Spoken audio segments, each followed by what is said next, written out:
Your Story Medicine is a weekly series of conversations and coaching hosted by Jumakae with changemakers and conscious entrepreneurs in the field of personal development, the arts, and wellness. Join us as we explore how storytelling has the power to liberate, and get ready to do the work to make your ancestors proud, including the ones before us and the ones who have yet to come.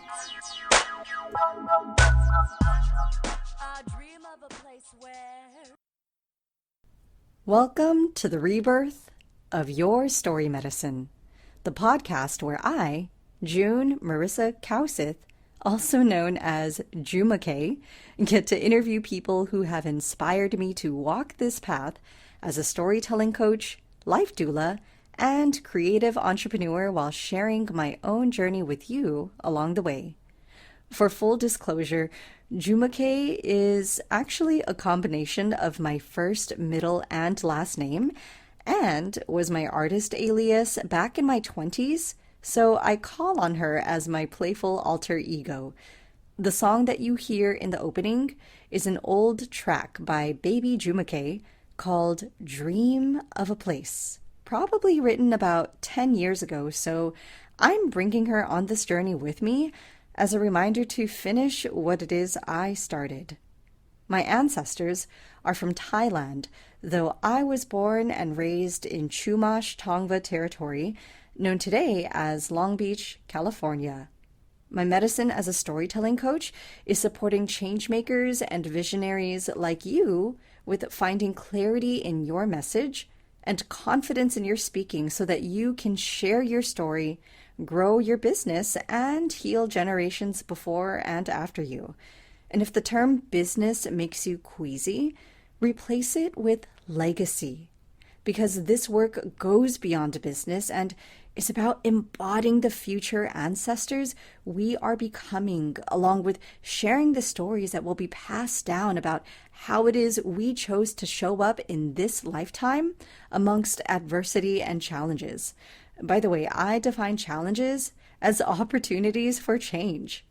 Our ancestors were all entrepreneurs in the ways that they tended to the land and fed their villages, to the midwives who caught babies returning back to this world from the ancestral realm. But colonization has made us forget. This is an invitation for us to remember. Additionally, I truly believe that entrepreneurship is one of the greatest tools of decolonization that allows us to take power back into our hands and distribute resources to where we choose instead of waiting for someone to come and rescue us. Imagine if we had more good people in the world who had access to this tool and even to money. Some people may equate this term negatively to exploitation and greed, or have an image of a middle-aged white man who comes from intergenerational wealth. I know I did.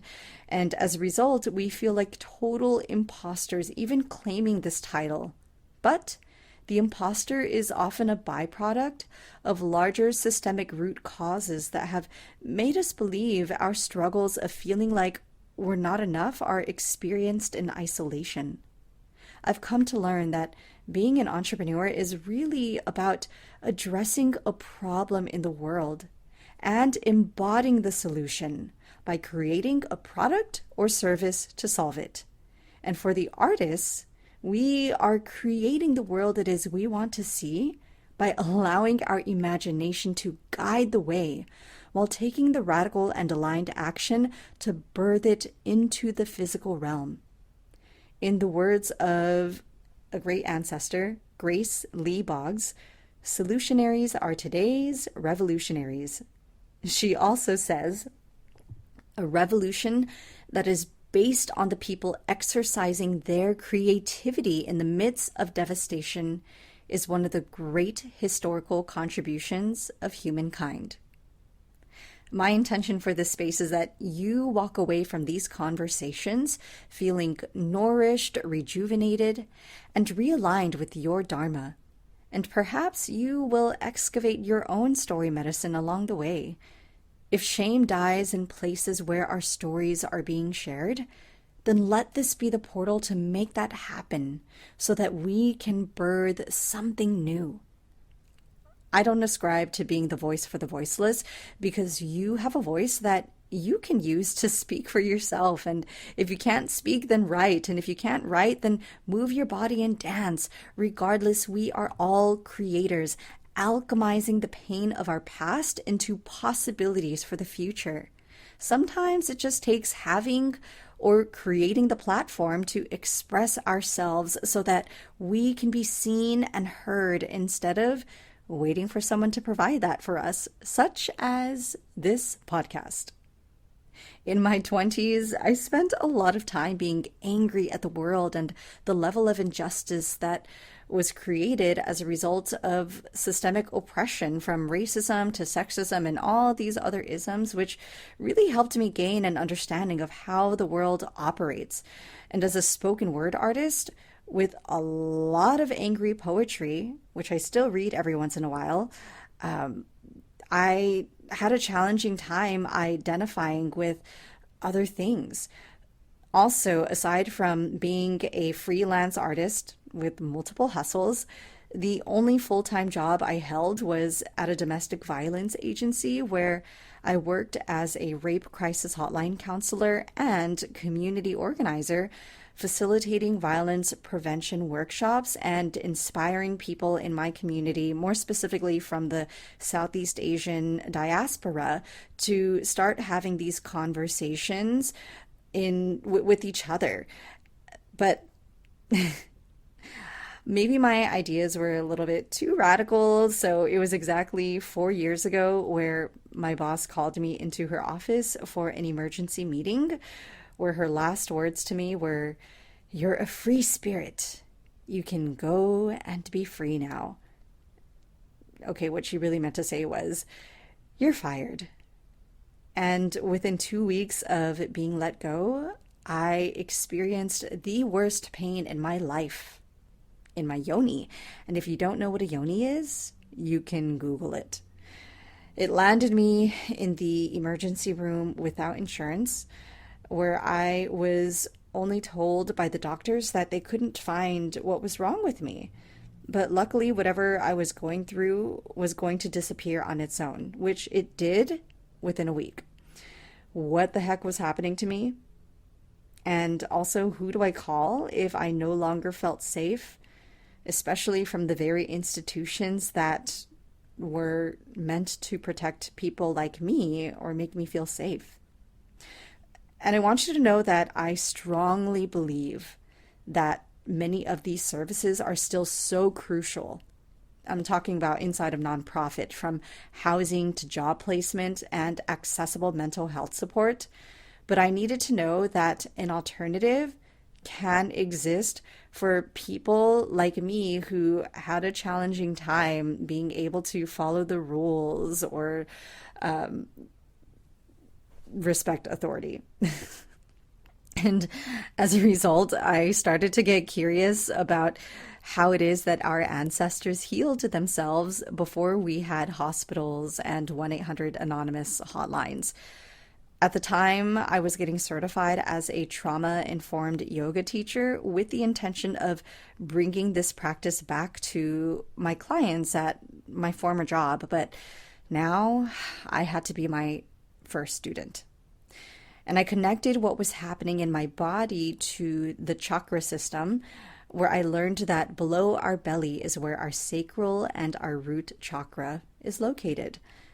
And I'm going to talk a little bit more about that. So, how many of us are carrying stories of pain and trauma in our hips, whether they belong to us, our parents, or our ancestors?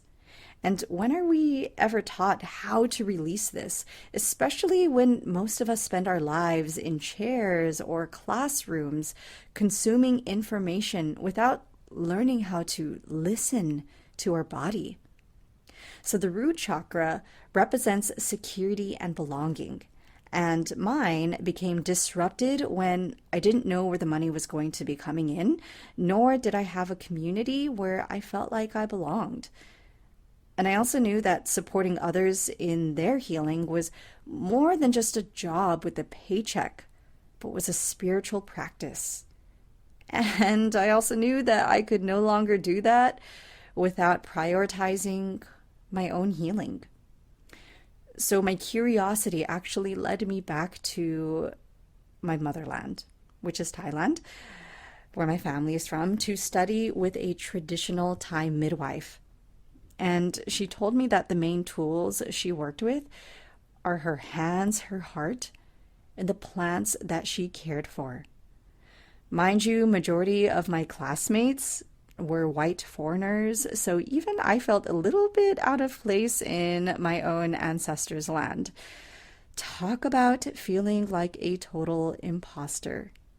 However, when I came home, I found out that my mother's grandmother was the village midwife, and that my mom was technically a young doula who would assist her with home births when she was a little girl.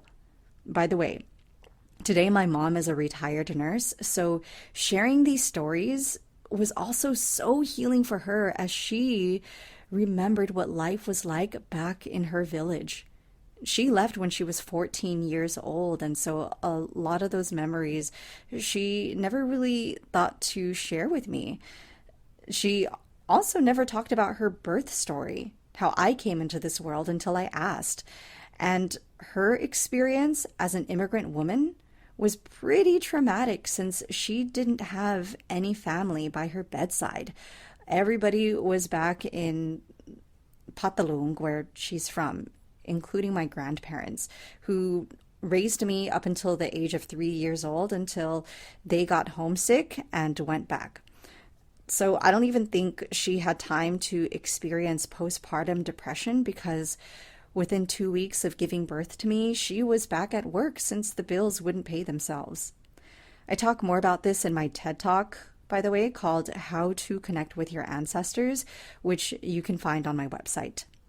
But had I not experienced one of the most challenging times in my life, I would have never been propelled onto this path, and this story would have been lodged in my mother's belly forever, which affirms that the work we are doing on ourselves is also setting others free, the generations before and after us. Now, our sacral chakra is the energy center of sensuality and creativity, but I couldn't remember the last time I was creative, nor did I know what being sensual meant without equating it to sex.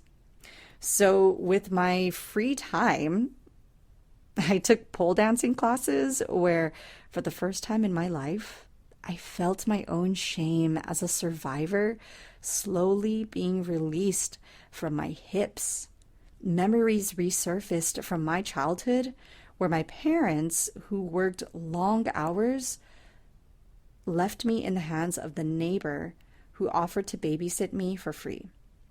However, it came with a different cost, which was my innocence and my body. His secret died with him, but lived in my body literally through chronic infections and other symptoms throughout my life, and also showed up in the ways that I guarded myself from intimacy, whether it was with friendships or relationships. And yet at the same time, I was so quick to fight for the rights of others. Perhaps you can relate if you constantly find yourself wanting to fix or heal others while putting your needs second. And I realized that I had been carrying the stories of the survivors I'd been working with as if they were my own. For those of us who are empaths or highly sensitive people, we tend to take on other people's pain as if it's ours, and it literally pains us to see others suffering.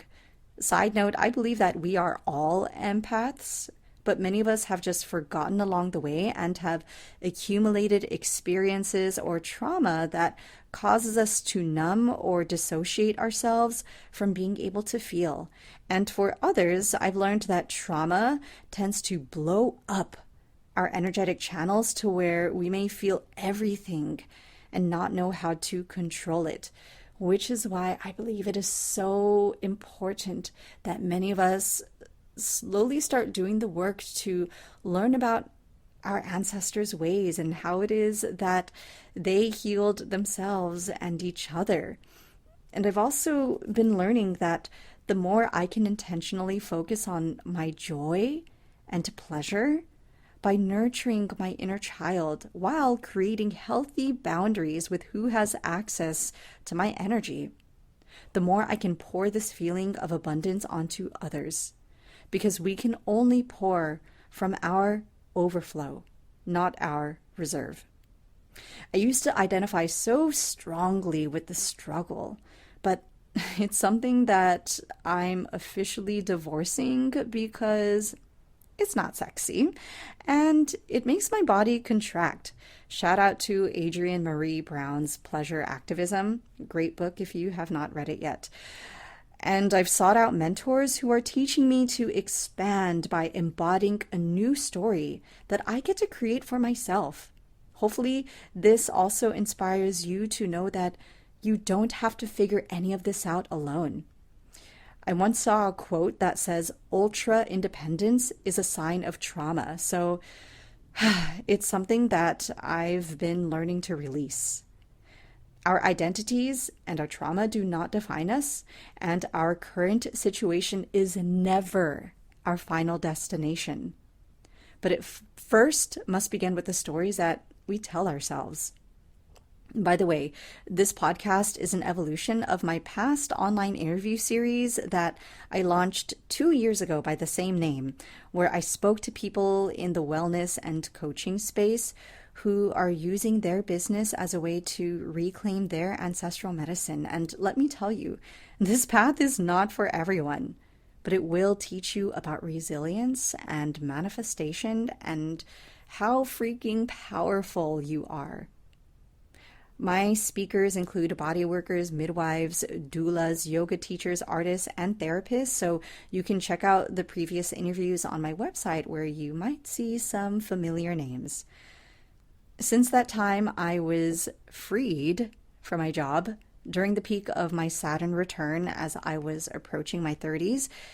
It was the universe's kind way of giving me permission to shed any titles or expectations by exploring what else is out there and how I can be a part of creating what has yet to exist. So today, I run my own coaching programs and retreats to awaken the storyteller in each of us, such as my current baby, Roots to Rise, a storytelling and business accelerator for women of color reclaiming their ancestral medicine and launching their sacred offerings. In my exploration, I didn't see many people who looked like me doing this kind of work. So the truth is, I created my business as a call to action for other healers, especially healers of color, to become the ones we have been waiting for. Instead of dismantling, what is it that we can build that will leave a legacy for the next generation? And instead of waiting for a solution, we get to be the solution. Do not doubt the seeds that you are planting today and what they will blossom into.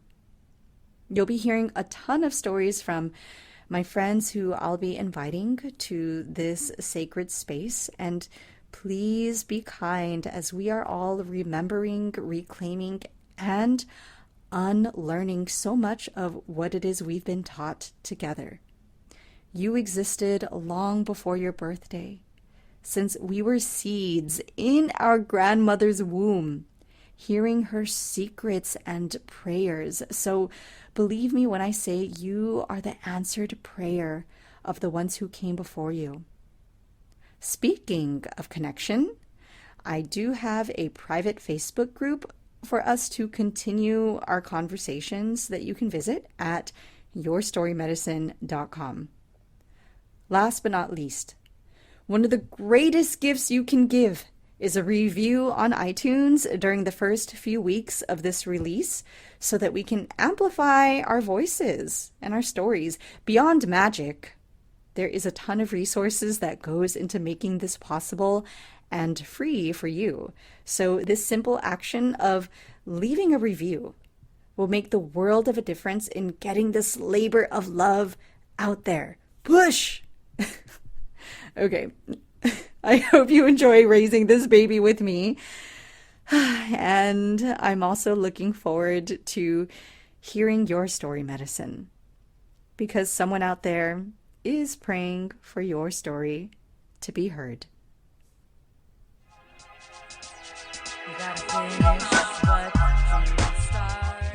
Thank you for listening to today's episode. If you enjoyed it, be sure to subscribe and share it with a friend. Your feedback is a gift, so please leave a review or go to yourstorymedicine.com to continue the conversation, because someone out there is also waiting for your story to be heard. You gotta finish what you started. Hey, hey.